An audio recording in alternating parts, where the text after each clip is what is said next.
In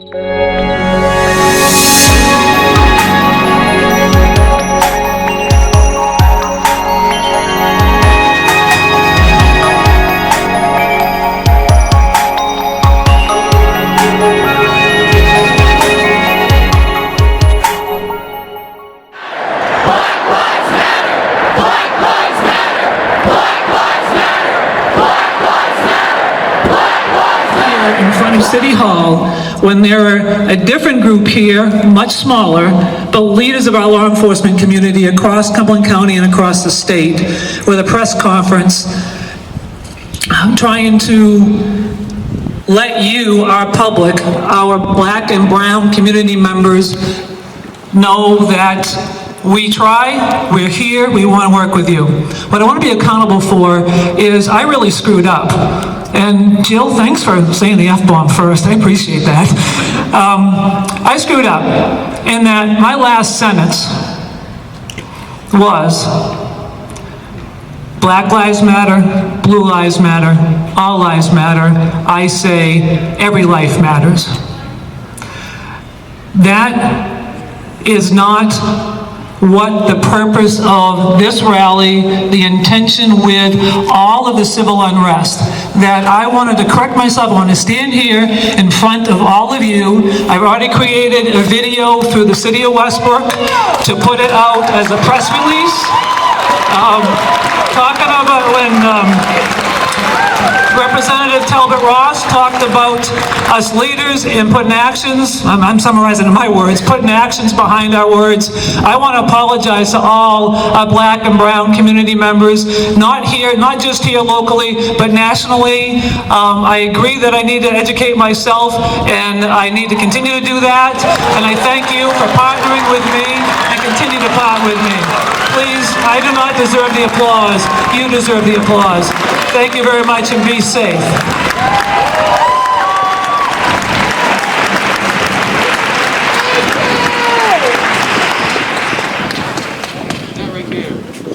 That right there is what we need, accountability. Thank you, guys.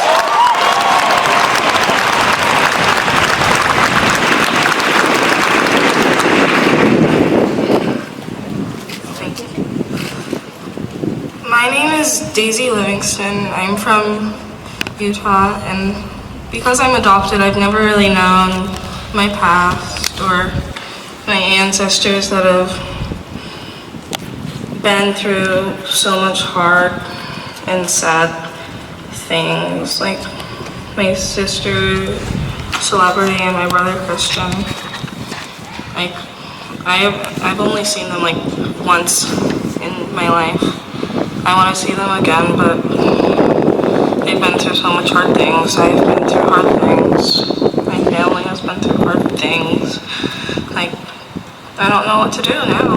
Like, I was raised by white people that they're thinking of taking me out of school because my school's not teaching enough about the black people who helped build this country. Like, whenever I read a book, like there's only one page with a black person on it. Like most of the books in my house were written by white people. Like there's only like a few books, and they were written by black people, and I've read them so many times, and I'm like, we need more of these. Why are there not more? Yeah.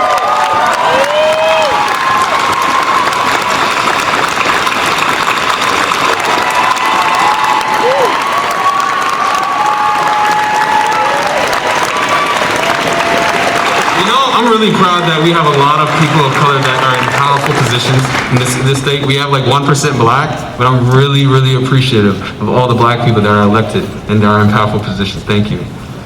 So Javier.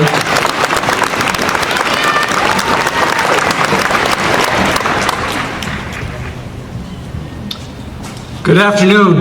I'm Javier Botan. I'm the superintendent of the Portland Public Schools, and I'm here today to thank all of you for being here to say loud and clear that Black Lives Matter.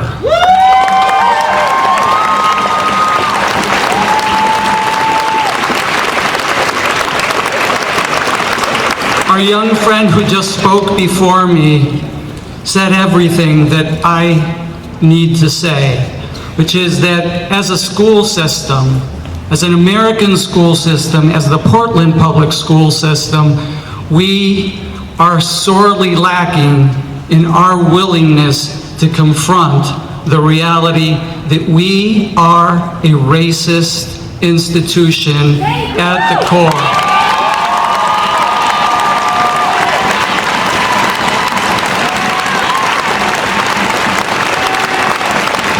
This weekend, as I started reflecting on everything that was happening across the country, I had that dreaded feeling that I needed to write a statement. I am so tired of writing statements. I am so tired of reading statements written by people like me.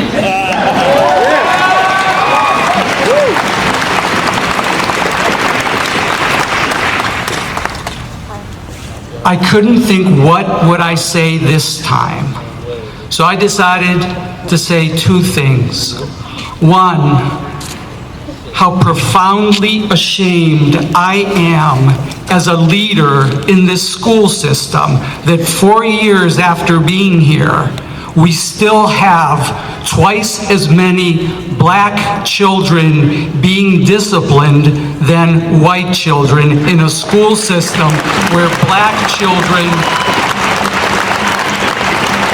are not half of our population. I'm profoundly ashamed of the little progress that we've made to decolonize our curriculum and privilege the voices of those who are marginalized and underrepresented.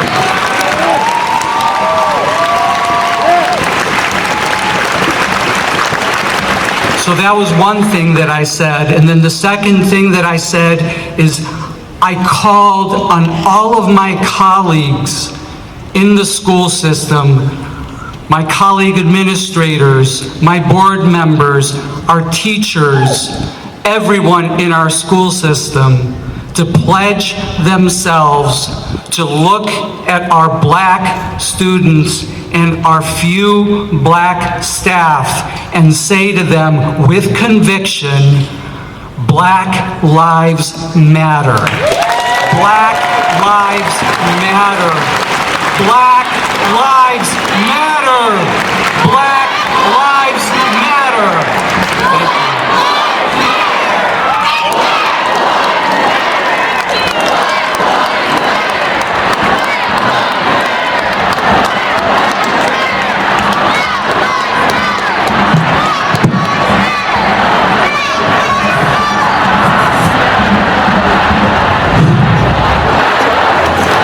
Really big crowd here today.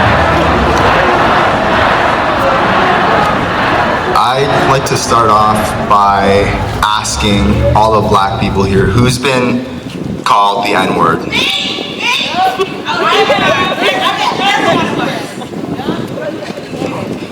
That doesn't feel good at all. My name is Dawood Bloomstein, and I am angry. Amen. I'm fucking terrified. And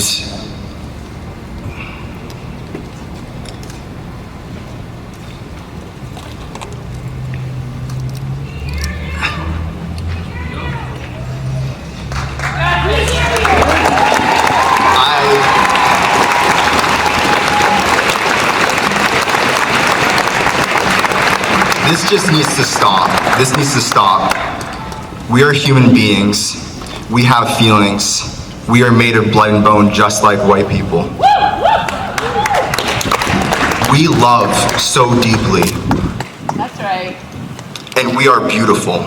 We are the most beautiful. I think we are the most beautiful people.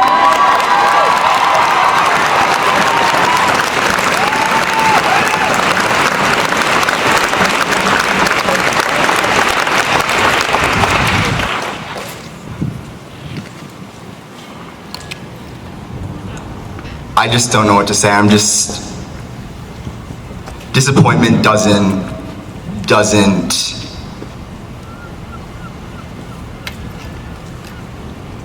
it's not a valid word for how I'm feeling. Amen. Your silence speaks volumes. I don't want to have to wake up every morning and be scared that when I leave my house and get into my car, that I am going to get killed by a cop. I don't want to walk down the streets fearing that somebody is gonna kill me. That's not an okay way to live at all. And I'm not okay with this violence going on any longer. Yes. This shit needs to stop, and it needs to stop now. We have gone centuries. We have gone centuries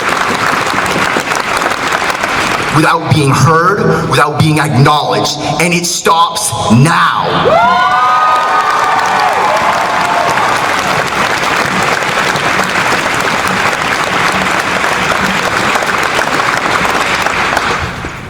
Thank you.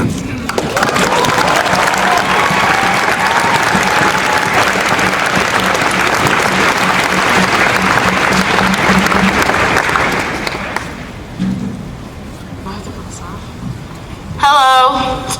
Do I need this on? Okay. My name's Deontay Campbell. I was born and raised in Jamaica, and my parents moved me here when I was 10 years old. Right now I'm 17, and moving from a place where Jamaica, where a motto is out of many one people, meaning you look at that motto and you see, oh, I'm beautiful because I'm on it, to a place in America where you're judged because of the color of your skin.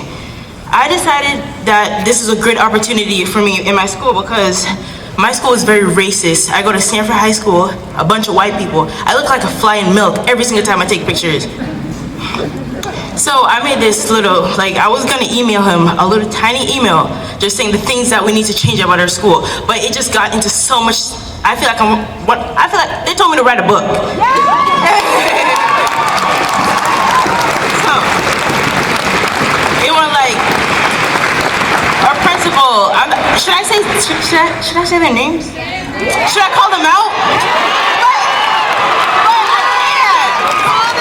Okay, I mean, they're not all racist. I mean, I have some good friends. I came here with my wife and her name is Aurora.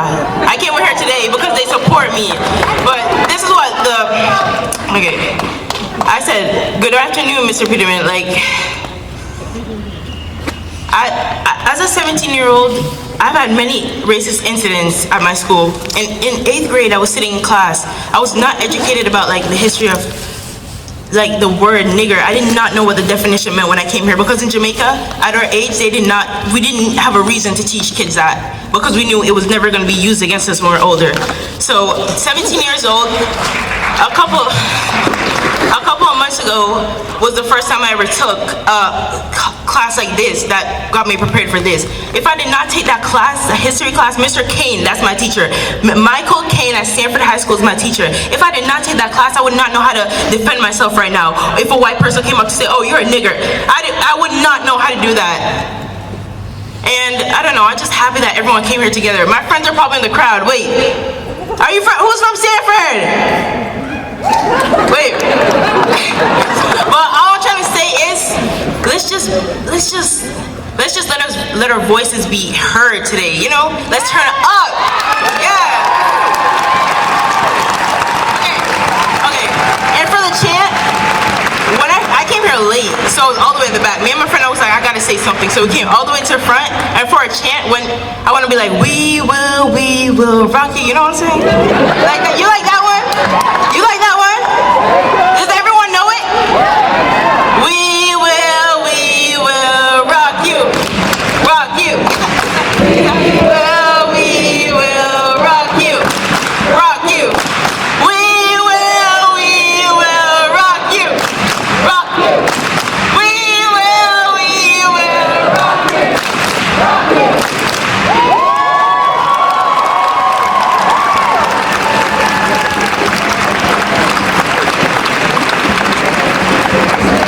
why we're doing this is because on TV, they're showing black people being killed. So now we're giving them the voice. My name's Deontay, by the way. Deontay Campbell. I go to Stanford High School, 17 from Jamaica.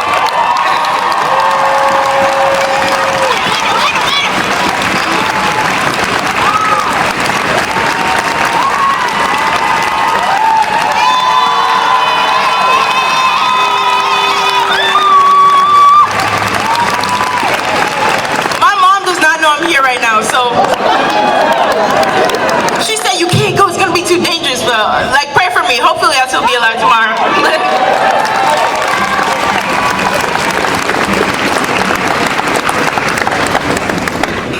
Hey guys, I just want to speak my piece. My name is Anzara, and I'm just here to say that Black Lives Matter is not a controversial statement. If you think that is controversial,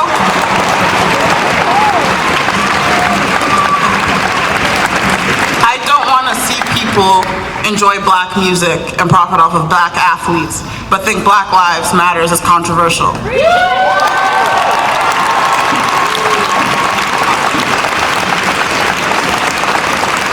I see white people fight more to say the N-word than they do for my life. And that's not okay either. I don't want to see people profit off of black culture, eat black food, enjoy ethnic restaurants, and be silent today.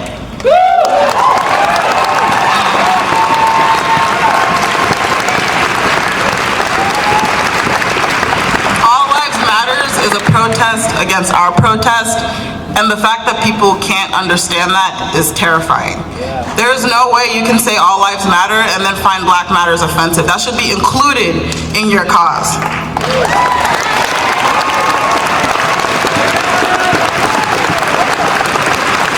So if you're white today and you're here, call out your friends on Snapchat who say the N-word, your friends who rap, your friends on SoundCloud, your friends who enjoy black culture, your friends who date black men but hate black women, the black men who put black women down, call them out today. Thank you.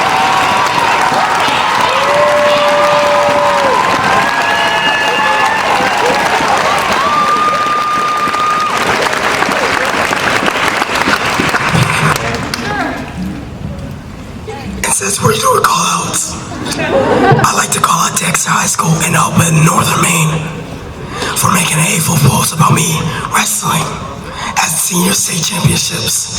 For that, they feel call me a nigger and all I got shit on that post. Cause at the end of the day, I still went to states and still win that bitch like a motherfucker.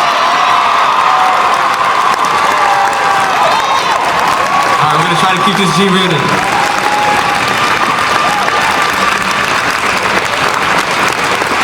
Alright, so I know you guys have been standing here for a little while, and we really appreciate you. But I wish we didn't have to be here. I really do. So for the police officers that are out here, it's not okay to be. We don't want you to be polluted in black communities. It's crazy. We don't want that. We want to build our communities. People are getting arrested high rates. 1 in every 3 black men will be going to jail while 1 in every 17 white men will. That's crazy. When every race commits crimes at the same rate, but black people get arrested heavily. Heavily. On the 13th Amendment, it says, slavery is abolished except through imprisonment. Except through imprisonment. So once you commit a crime, or you are accused of committing a crime, you are a slave, again. That is not okay. We need to look at our laws. That is not okay.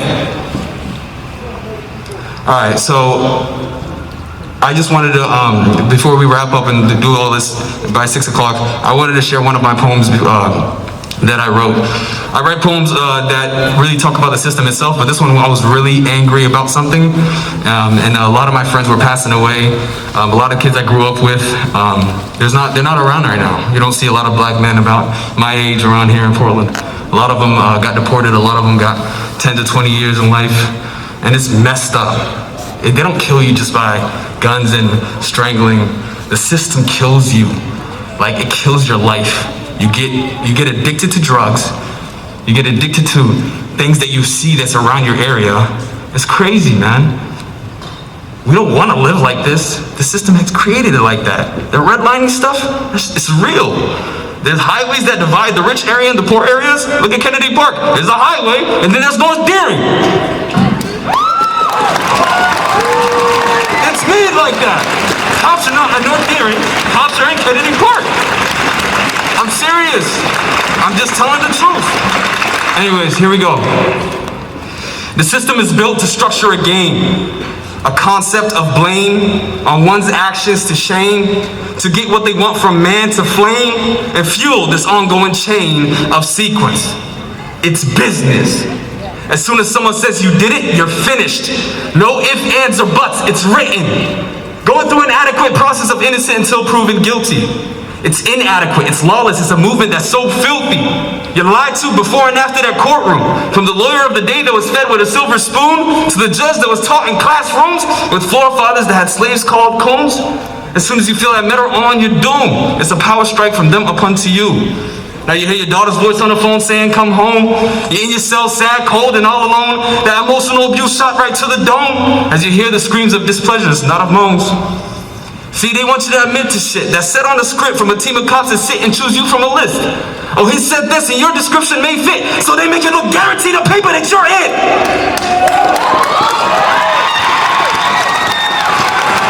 So hold on.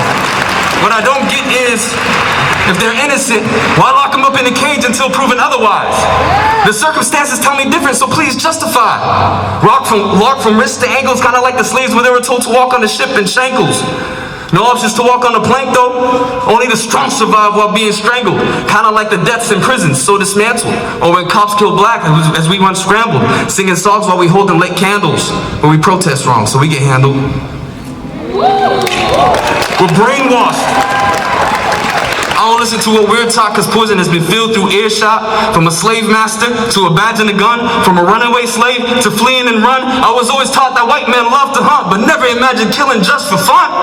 Is it a hobby? Kind of like selling slaves to the auctions in the lobby, or how the bails and the bonds be. They take you from your home, they take you from your jobs, they take you from your community, they take you for their cause. We ask them to ponder, to realize their flaws, but the fear of the system have them sitting in awe. That's why depression is so high in America, because your brains are eating at you with terror, huh? 2.5 million are locked up in this country. That's 35% of the world, man, how funny. They say you broke the law thinking you're a dummy. It's illegal to breathe wrong if you don't got money. But we're stationed. We got 5 million people on probation. That's 66% of the world that is enslaved in right here on our very pavement. Land of the brave. Well, I call it the land of shame. Disgrace that I feel like I represented a land of pain. Always thought there was going to be a hope for change, but I come to find out history is just the same. We are murderers, deceivers, and greed is our potion. We strip the good away from people with one swift motion. Never taking blames for ourselves, it's just constant excuses. While the facts were on the table, you still feel clueless? Look at our history and discover what extent of wonders we choose for power to come under. From annihilating the natives, to inhabiting the slaves in, creating spaces for immigrant nations just to sneak information, Hiroshima's masons with Nagasaki's inflation, Middle Eastern invasions to drug infestations to decrease our population. History explained and our actions made. We are what we do, and until I see change, you are the ones to blame.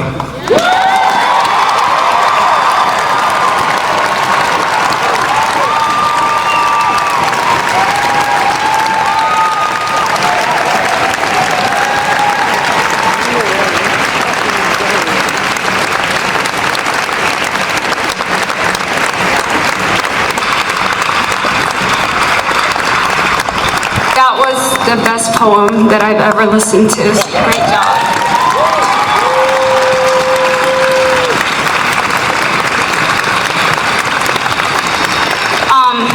So we have to wrap up soon, but I just want to say a few last words. One of my professors, I went to USM, and I had a professor named Leroy. He was one of the best professors I've had because he was the only black teacher that I've ever had in my entire life. When I came to this country, I was 7, so I had white teachers until college, but he was the only black teacher that I had. and I took a class. It was about African American and the slavery.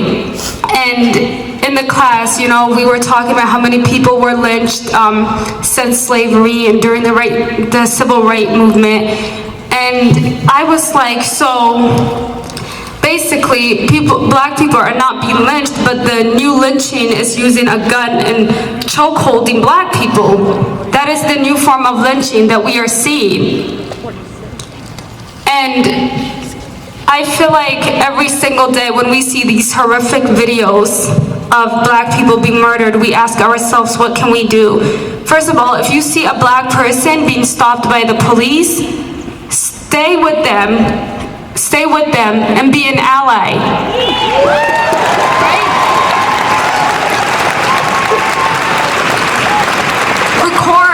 Record everything that is happening.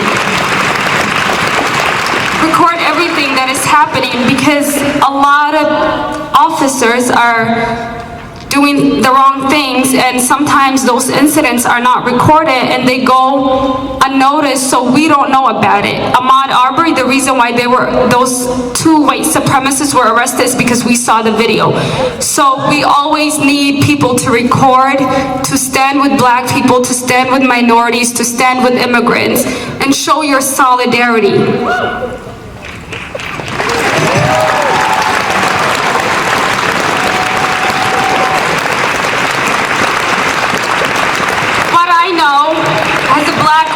What I know for a fact is that I'm gonna continue fighting for my family, fighting for my little nephew who drew a picture of a police officer killing a black person and him writing on the poster, "Black live longer." What he meant is he wants black people to live longer. On the poster, he wrote, "Don't kill him."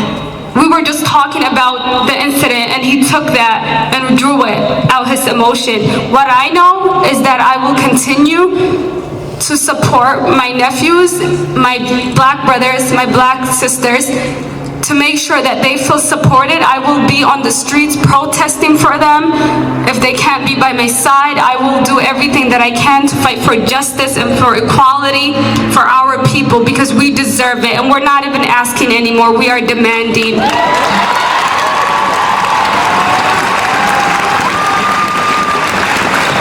And if you cannot stand with us, then get out of the way if you don't want to stand with us.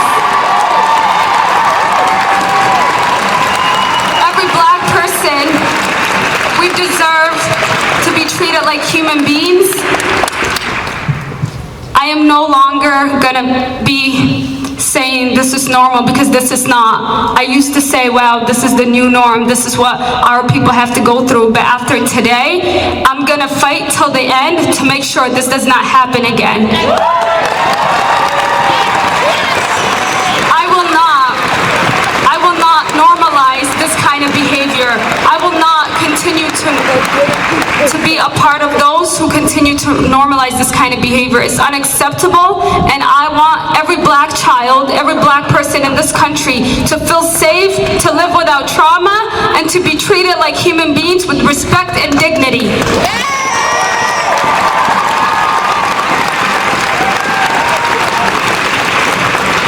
That being said, I just want to say thank you to all of you for showing up, to all the white people in this room. Thank you for coming, but we also need your allyship after today, not just when the protest ends. We need you to show up. We need you to stand by black people, minorities, immigrants, the kids that are sitting in a cage in detention centers. We need you to advocate for them. We need you to write to your senator. We need you to write to your representative to ask them, what are you doing to make changes for black people in this country, for minorities? Write a letter tonight. Tell them that if they continue to stay silent, we will not elect them.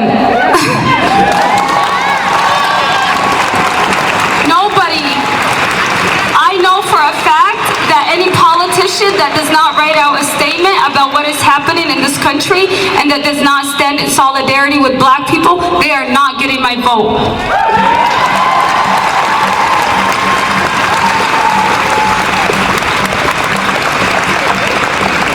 said, we want this to be go home, be safe, and let's work together to fix our community, and let's make things better for Black people in this country. So,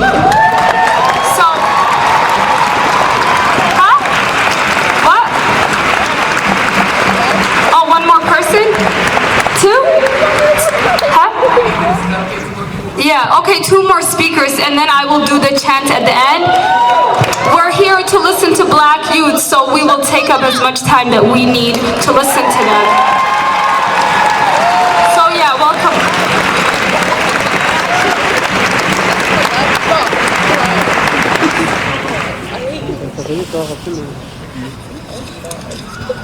Hi, Maine.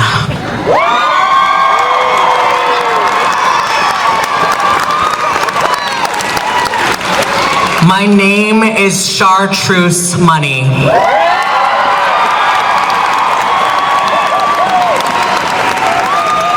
I am one of the only people of color in the drag queen scene here in Maine, in Portland specifically.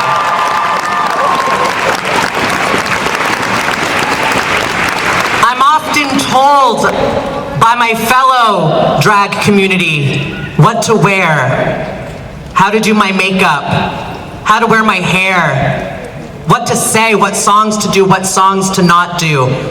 And honey, I am tired. I am a result of white privilege. I went to Cheverus High School. Cheverus High School, a school that is made up of the majority by white people. I could name every Black and brown person on my fucking hand. And I was still silenced by the majority. To use this platform, I am thankful, but I ask during Pride 2020, as that flag hangs above me, white gay people, wake the fuck up.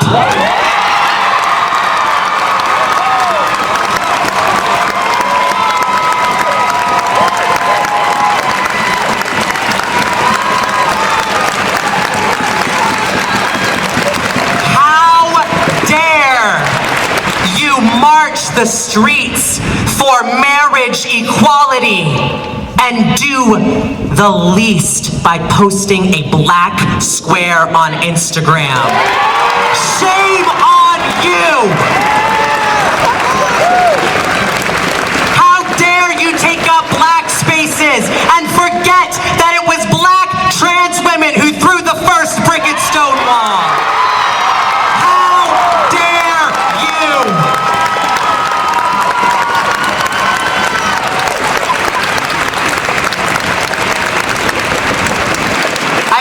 Some interesting looks, and honestly, I can't tell you why, but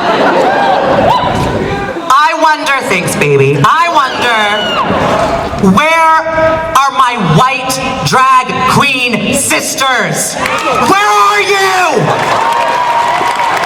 Where? I don't see you. I don't see you using your platform. This is a platform. I stand here in front of you, in front of our elected officials. Where the fuck are you?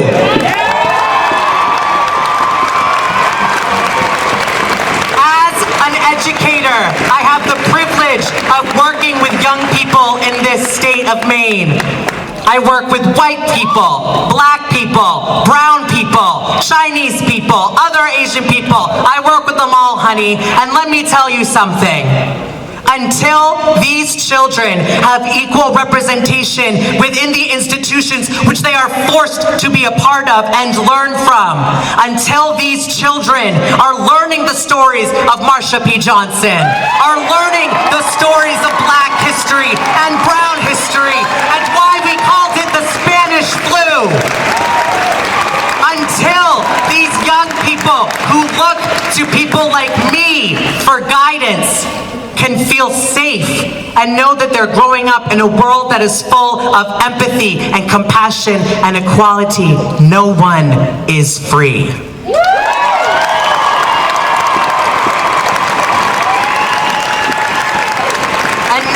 elected officials, I'll leave you with two things. A demand. Isn't that cute? Where's the Black Lives Matter flag hanging up there?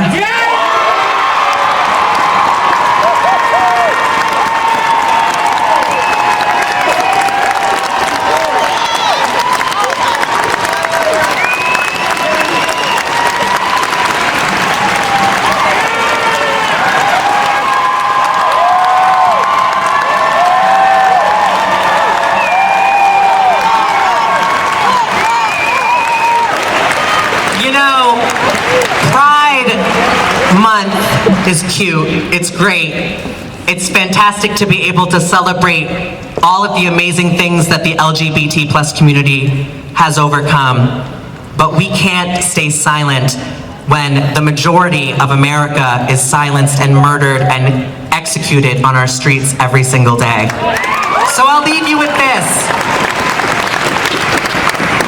If you know who I am, you know that I go by the Duchess of Casco Bay because, honey, I came over on the ferry this morning to be here.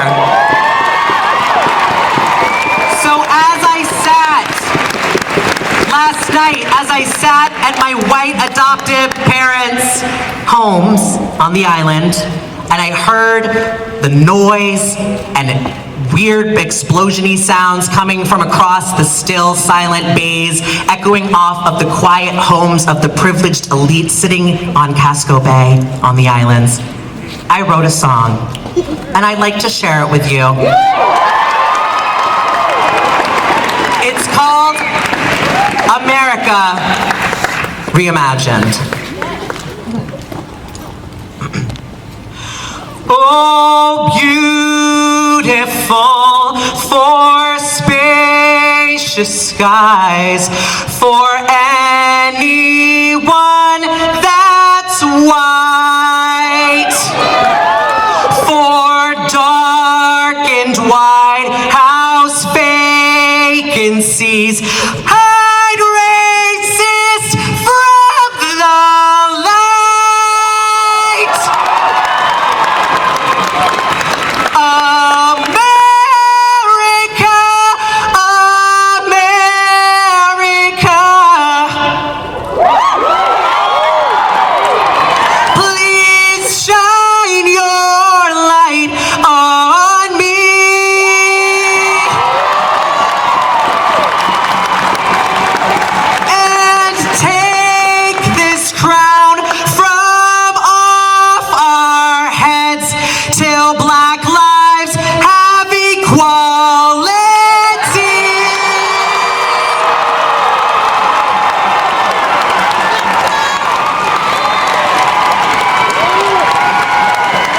Thank you.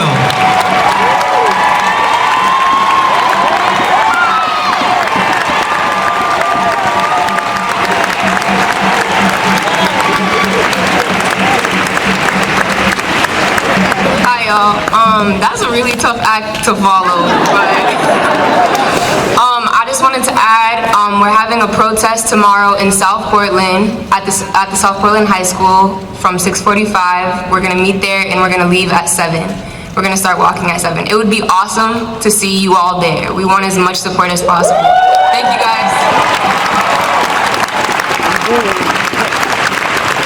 I'm gonna wrap this up.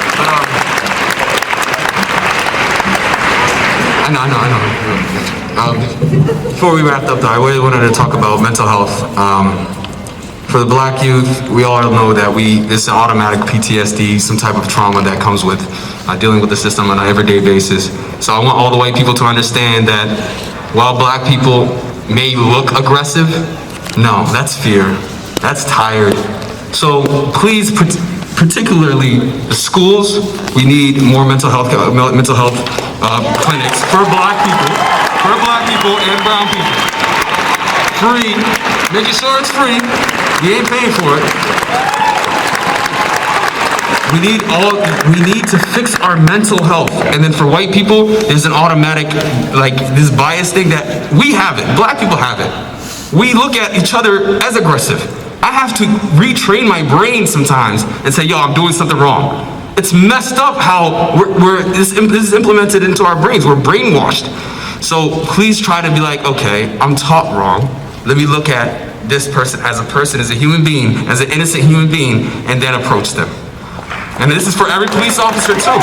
Every single police officer, especially the police officer. Police officers, that is a job you cannot mess up. You don't have bad pilots. You don't have bad surgeons. We do not need bad police officers. I'm serious. I'm dead serious with that. I am dead serious. That is not a job that we take lightly. All right, I'm gonna wrap that up. Thank you.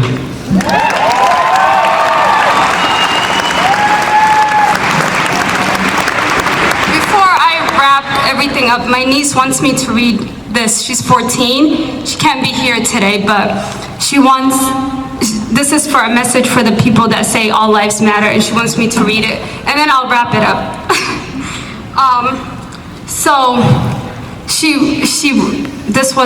I'm not even gonna say what school she goes to and stuff, because I don't want to put her information out there, but this is what she said. I'm gonna share my quick thought on this. I don't care whoever gets offended whatsoever. To start off, I would like to say there's a prime issue to saying all lives matter in response to Black Lives Matter. Of course all lives matter, but it is used as a statement to diminish Black issues, which is not exceptional.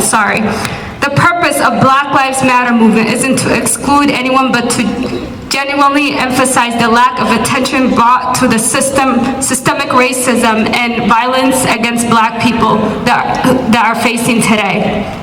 By having the audacity to say all lives matter in response to Black Lives Matter, you are saying that Black people do not matter, and you are silencing Black people. We want to matter to be as significant and important. That's what she said. Wait, let me read that again. We want to matter to be an important, significant, and consequence. There's no way valuing the lives of Black people in America and the global diaspora means we are devaluing the lives of anyone else. Black Lives Matter.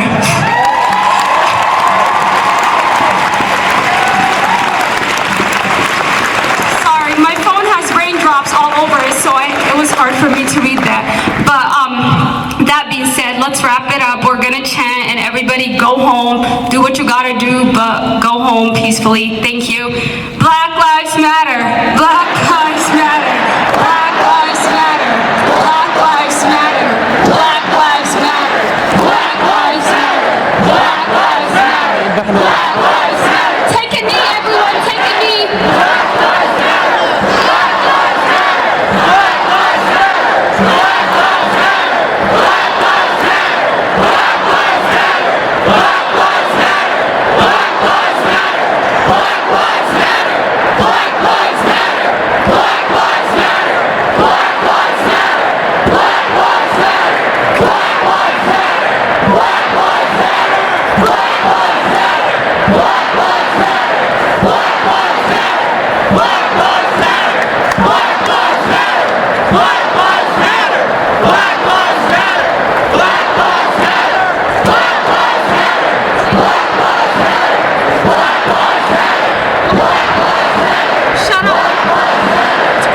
It's working?